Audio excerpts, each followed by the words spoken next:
कृष्ण हरि। तो चलिए अब हम चलते हैं पंढरपुर, जिसको कहते हैं दक्षिण काशी। दक्षिण का काशी कहाँ पर है? महाराष्ट्र में।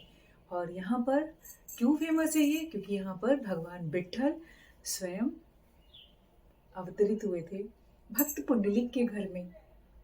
एक भक्त के लिए भगवान स्वयं वैकुंठ से आ गए। इसके लिए पंढरपुर को कहते हैं भू वैकुंठ, जहाँ पर स्वयं भगवान विराजमान है। तो चलिए आज पंढरपुर की हम यात्रा करते हैं। तो सबसे पहले हम जानेंगे कि पंढरपुर फेमस क्यों है, क्यों इतना प्रसिद्ध है पंढरपुर। पंढरपुर में एक भक्त हुआ करता था जिसका नाम था पुंडलिक। वो भगवान विष्णु का परम भक्त था और माता पिता की सेवा करता था। हर समय भगवान की आराधना करता था। भगवान उसकी इस भक्ति भाव को देखकर और माता पिता की सेवा के लिए वो इतना अवतरित रहता था कि स्वयं धरती पर आ गया उससे मिलने के लिए। जब भगवान विट्ठल धरती पर आए तब भगवान विट्ठल का नाम विट्ठल नहीं था।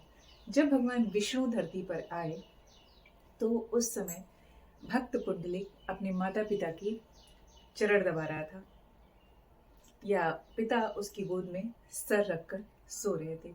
ये तो कहानियां हैं, लेकिन कहानियां कहीं ना कहीं सच्ची होती हैं और यही कहानियां कथा का रूप ले लेती हैं। तो भक्त पुंडलिक उस समय अपने पिता के पैर दबा रहे थे या सर दबा रहे थे। अलग अलग तरह की कहानियां हैं, लेकिन भगवान आए। भगवान ने बोला, पुंडलिक मैं आया हूँ। उसने कहा, अभी मेरे पिताजी शयन कर रहे हैं, मैं उनको सुला रहा हूँ, सेवा में हूँ। तो उसने एक ईंट उठा के दे दी कि आप इस पर बैठ जाइए, विराजमान हो जाइए। भगवान ईंट के ऊपर ऐसी मुद्रा में खड़े हो गए। और फिर जब पुंडलिक ने देखा तो भगवान इसी मुद्रा में कमर पे हाथ रखे, दोनों पैर जोड़े, एकदम एक पोस्चर में विराजमान हो गए थे।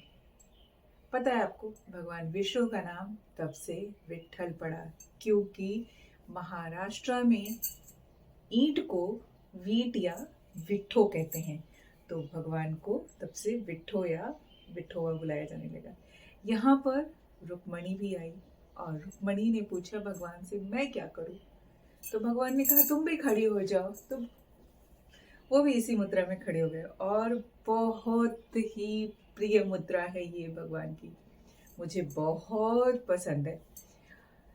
तो चलिए अब हम दूसरी बात करते हैं कि पंढरपुर में कहाँ कहाँ जाएं, क्योंकि पंढरपुर बहुत बड़ा शहर नहीं है, बहुत छोटा ही है।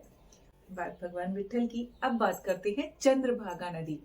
चंद्रभागा नदी जिसका नाम है भीमा नदी, जिसकी ओरिजिन भीमा शंकर की पहाड़ियों से होती है।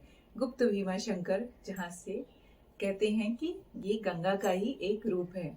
और ये भी कहते हैं कि भीमा नदी तब से है जब धरती पर गंगा भी नहीं थी। और इसके बारे में एक और बात है कि भीमा नदी भगवान शिव के पसीने से निकली हुई है।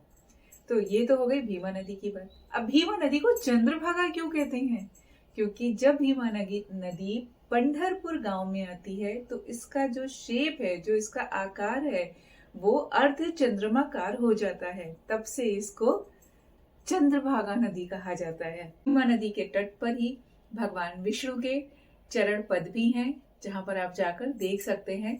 कितना ही सुंदर और मनमोहक है। बरसात के दिनों में वो पानी में डूब जाता है, लेकिन बरसात के बाद आप आराम से वहां तक चल के जा सकते हैं। नेक्स्ट हम आ जाते हैं फिर पंढरपुर में एक नया बहुत ही सुंदर सा तुलसी वृंदावन बना हुआ है, जहां पर बहुत अलग अलग तरह के तुलसी की वैरायटी मिलेगी। कम से कम 7 से 8 तरह की अलग अलग तुलसी मिलेगी। राम श्याम तुलसी तो आपको पता है, उसके अलावा भी तुलसी की बहुत सारी प्रजातियां हैं। तो उसके लिए आप यहाँ पर आ सकते हैं। और यहाँ पर भगवान विट्ठल की एक बहुत बड़ी सी प्रतिमा भी विराजित की गई है। पंढरपुर का जो इस्कॉन टेम्पल है वो भी देखने के लिए बहुत खूबसूरत है। अपने आप में बहुत सारी कहानियां हैं उसकी। और बहुत बड़े क्षेत्रफल में बना हुआ है। उसके साथ ही साथ यहाँ पर एक बड़ी सी गौशाला है जहाँ पर बहुत अलग अलग तरह की गाय की प्रजातियां रखी गई हैं। तो आप यहाँ पर भी जाकर देख सकते हैं और कम से कम एक दिन यहाँ रुकना चाहिए, क्योंकि राम कृष्ण हरि और राम कृष्ण हरि क्यों कह रही हूँ मैं, क्योंकि जब तक हम वहां रुकेंगे नहीं, उन चीजों में रहेंगे नहीं, तब तक उसकी जो खूबसूरती है वो अच्छे से नहीं जान पाएंगे। वैसे तो पंढरपुर घूमने के लिए एक दिन ही काफी है। अगर बहुत भीड़ नहीं है तो आप फटाफट वहां से दर्शन कर सकते हैं। पंढरपुर का जो विट्ठल रुक्मणी मंदिर है उसमें भी आप आराम से दर्शन कर सकते हैं। और वहां पे दो तरह के मुख्य दर्शन होते हैं। एक मुख्य दर्शन, जहां पर आप दूर से ही भगवान को नमस्कार कर लेते हैं और दर्शन करके चले जाते हैं, ये लाइन फट फट फट फट बढ़ती है। दूसरा होता है भगवान के चरण दर्शन। तो चरण दर्शन के लिए आप गर्भगृह में जाना होता है और उसके लिए लाइन होती है, तो उसमें थोड़ा समय लगता है। कोई वीआईपी लाइन नहीं है, बहुत अच्छी बात है। ये भी विट्ठल की कृपा है, क्योंकि जब भगवान भक्त के लिए धरती पर आ सकते हैं, वो भक्त के लिए प्रतीक्षा कर सकते हैं, भगवान भक्त की प्रतीक्षा में आज भी खड़े हैं, तो भगवान के लिए वीआईपी कोई कैसे हो सकता है। तो पंढरपुर में देखने के लिए है सबसे पहले चंद्रभागा नदी। चंद्रभागा नदी के तट पर ही विराजमान है भक्त पुंडलिक का मंदिर। उसके बाद आप आ जाते हैं विट्ठल रुक्मणी मंदिर। विट्ठल रुक्मणी मंदिर के साथ साथ आप वहां पर देख सकते हैं इस्कॉन टेम्पल, जो चंद्रभागा नदी के दूसरे तट पर है। फिर हम आते हैं और दर्शन करते हैं कैकाड़ी महाराज मंदिर में, जहां पर आपको बहुत अलग अलग तरह के भगवान की मूर्तियां देखने को मिलेंगी। उसके साथ ही साथ हम दर्शन करते हैं संत शिरोमणि नामदेव पायरी। वैसे तो पंढरपुर शहर में अनगिनत मंदिर हैं, लेकिन कुछ जो मंदिर हैं वो बहुत ही प्रसिद्ध हैं, जैसे द्वारिकाधीश मंदिर, जिसको कि शिंदेवाड़ा के नाम से भी जाना जाता है, लखुबाई मंदिर, अंबाबाई मंदिर, मारुति मंदिर। तो पंढरपुर में आपको बहुत सारे दर्शनीय स्थल और बहुत ही मंदिर मिल जाएंगे, जहां पर आप जाकर दर्शन कर सकते हैं और आपको अच्छा लगेगा। पंढरपुर का जो भक्त निवास है वो भी बहुत ही सुंदर बना हुआ है और उसके पास ही बन गया है पंढरपुर में तुलसी वृंदावन गार्डन। उसकी खूबसूरती क्या ही कहना। अब बात करते हैं पंढरपुर कैसे पहुंचे। तो पंढरपुर पहुंचने के लिए सबसे जो निकटतम एयरपोर्ट है वो है पुणे एयरपोर्ट। आप मुंबई एयरपोर्ट से भी जा सकते हैं, पुणे एयरपोर्ट से भी जा सकते हैं, बट जो सबसे निकटतम है वो है पुणे एयरपोर्ट। पंढरपुर की रोड से कनेक्टिविटी हर जगह से बहुत अच्छी है, लेकिन वहां पर बहुत ही लिमिटेड ट्रेन जाती है। तो ट्रेन के लिए या तो आप पंढरपुर एक्सप्रेस लेते हैं, जो कि रोज नहीं है, हफ्ते में कुछ दिन है, लेकिन उसके नियर बाई जो स्टेशन है जैसे सांगली स्टेशन, तो आप वहां से ले सकते हैं, जिसका स्टॉपेज पंढरपुर है। और नहीं भी है तो आपको पंढरपुर से सांगली हाफ एन आवर का डिस्टेंस है, तो आप वहां पर जाकर ट्रेन पकड़ सकते हैं। बस से आप आराम से जा सकते हैं। बस, टैक्सी ये आपको रेगुलर मिलेंगी। बसेस रेगुलर बेसिस पे चलती हैं, वॉल्वो बसेस भी चलती हैं, एंड स्टेट ट्रांसपोर्ट की बसें हैं वो तो आपको वहां पर मिल। शहर का अपना खुद का रेलवे स्टेशन है, जो महाराष्ट्र के कई शहरों से जुड़ा हुआ है अच्छी तरह। बात करूंगी कि पंढरपुर में कितना समय दर्शन के लिए लगेगा। तो पंढरपुर में दर्शन के लिए 2 से 3 घंटे लगते हैं, अगर भीड़ कम है तो। क्योंकि अगर आप चरण दर्शन करना चाहते हैं तो थोड़ी तो प्रतीक्षा करनी पड़ेगी, और अगर आप मुख दर्शन करना चाहते हैं तो हार्डली हाफ एन आवर में आपका मुख दर्शन हो जाता है। चरण दर्शन के लिए थोड़ी सी लाइन ज्यादा होती है आम दिनों में भी।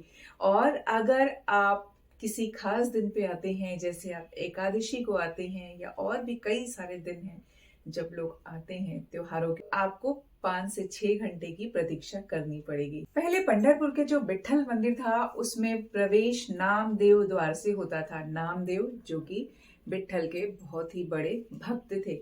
वहां पर 12 पायरी मतलब 12 सीढ़ियां हैं, वहां पर बनी हुई है नामदेव महाराज की समाधि। कहते हैं कि रामदेव महाराज इतने बड़े भक्त थे और वो चाहते थे कि जो भी विट्ठल के दर्शन करने जाए मेरे ही ऊपर से होकर जाए। अभी प्रवेश वहां से बंद कर दिया गया है, अभी प्रवेश का द्वार अलग है, लेकिन जो भक्त जाते हैं वो पायरी के भी दर्शन जरूर करते हैं। तो ये थी पंढरपुर के लिए कुछ खास इंफॉर्मेशन।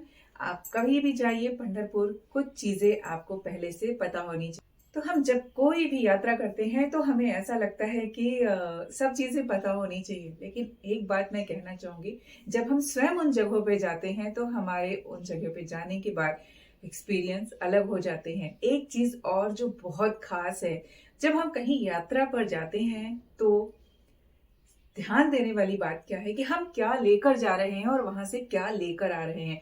हम जाते हैं कुछ पॉजिटिविटी लेने के लिए, अपने अंदर कुछ अवधारणाएं, कुछ विचारधाराएं और कुछ चीजों को चेंज करने के लिए, लेकिन हम वहां पर छोड़ के भी कुछ आते हैं। वो क्या, उस पर ध्यान देना जरूरी है। मैंने पंढरपुर शहर में बहुत सारा कचरा देखा, बहुत सारा कचरा देखा, जो मुझे देख के बहुत ही अजीब सा लग रहा था। क्या था उन कचरे में? कपड़े पड़े हुए, चप्पल पड़े हुए, नदी किनारे तो ये सारी चीजें ऐसे पड़ी हुई थी ना कि पता नहीं लोग सब कुछ वहां पे छोड़ने ही क्यों आते हैं। वो डस्टबिन है क्या?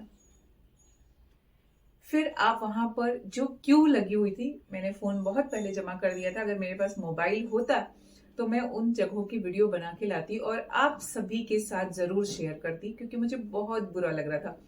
अंदर से ऐसा लग रहा था कि मैं इस लाइन से बाहर निकल के यहाँ पे पहले झाड़ू लगा। बहुत पुराना शहर है, एक कस्बे के रूप में है, तो वहां पे जो घर बने हैं ना वो भी काफी पुराने हैं।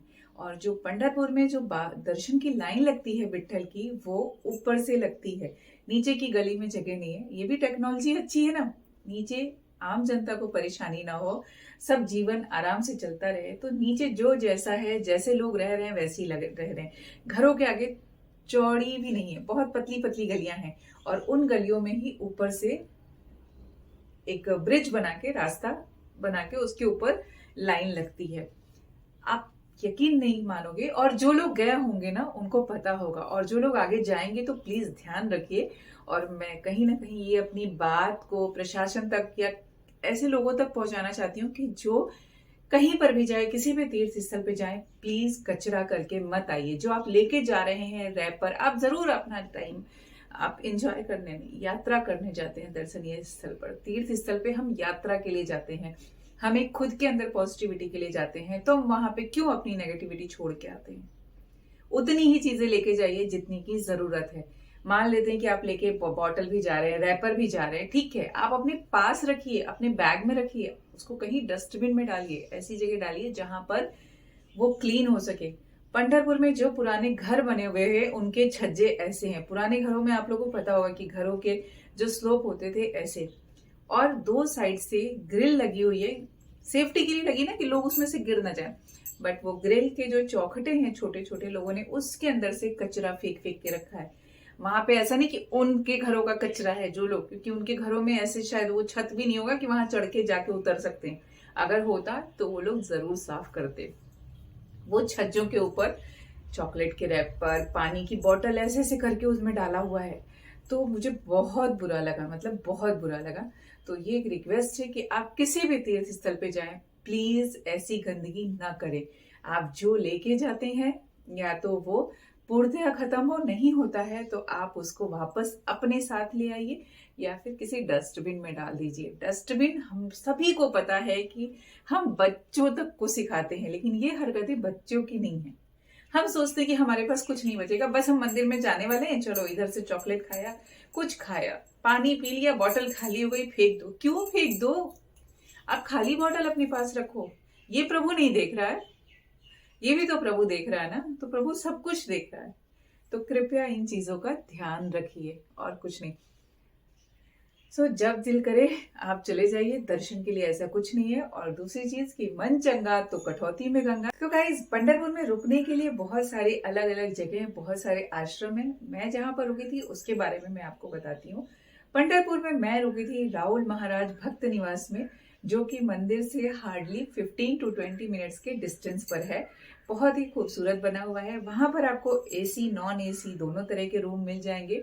और उसके साथ ही साथ में एक और खास बात बताना चाहूंगी कि आप वहां पर अगर ग्रुप में जाते हैं, खुद का खाना बनाना चाहते हैं, आप अपना सामान लेके जाइए, वहां पर जगह मिल जाएगी आपको कि आप अपने अकॉर्डिंग अपना खाना अपने ग्रुप के साथ एंजॉय कर सके। बहुत ही अच्छा लगा मुझे ये सब चीजें जानकर। तो देरी किस बात की, आप अपने ग्रुप के साथ भी जाइए और पिकनिक की जैसे यात्रा को खूबसूरत बनाइए। और पिकनिक नहीं मनाइए, पिकनिक वाली यात्रा मनाइए। पिकनिक तो हम बहुत सारी मनाते हैं ना, तो पिकनिक वाली यात्रा मनाइए। यात्राएं जीवन में बहुत कुछ सिखाती हैं, तो कोशिश करिए कि आप यात्रा भी करिए। यात्रा बहुत ही डिफरेंट होती है, जहां पर हम सब कुछ भूलकर सब कुछ नया सीखते हैं।